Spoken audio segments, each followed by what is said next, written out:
impulsive with violent meltdowns, and the father has found research that cannabis has proven results for Asperger's. So is that true? Absolutely. Asperger's is a mild form of autism, and I know of cases in Oregon where autism has been treated successfully with marijuana cookies. And the California doctors reported this, I'd say 4 or 5 years ago, that it was good for autism. So this should work. Definitely. And in California, mental conditions are acceptable as far as getting your medical marijuana permit. In Oregon, that is not the case, at least not yet.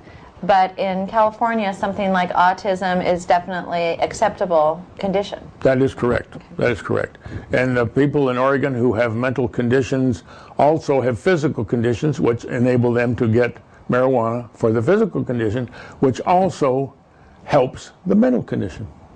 So it's a dual. And I had about 400 Vietnam veterans with PTSD, but they also had physical conditions such as shell fragments and mortar wounds and bullet wounds and whatever. Hard to contest that. Yes, that's true. Okay. We have a car accident victim who is on 120 milligrams of time-release morphine, 60 milligrams of baclofen, and 120 milligrams of hydrocodone. She takes these every single day. She's talking with the doctor to get an implant to reduce the drugs that she's taking, but she's concerned and she'd like to know if medical marijuana is an option for replacing so many of these narcotics that she's on. What do you think?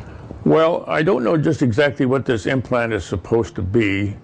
I have had an implant in my spinal column I have extremely burning feet, for example.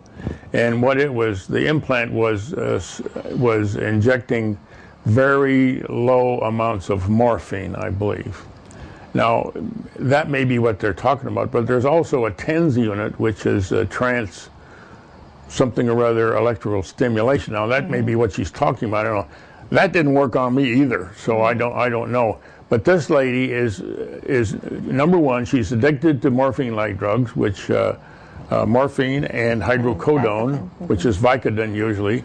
Vicodin contains Tylenol, which kills your liver. So she is a good subject for marijuana as medicine.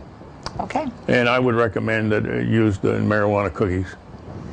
Sounds good. We always try to recommend that people ingest marijuana with cookies, vaporizer, because although smoking hasn't known to show any really terrible adverse effects, we all know that it's really not the best answer. So vaporizers are best for medical use, but cookies, brownies, things like that work really well too. Okay, we have one more question. This is from Deborah. She has complex regional pain syndrome. The disease started out at her foot and now spread up her leg.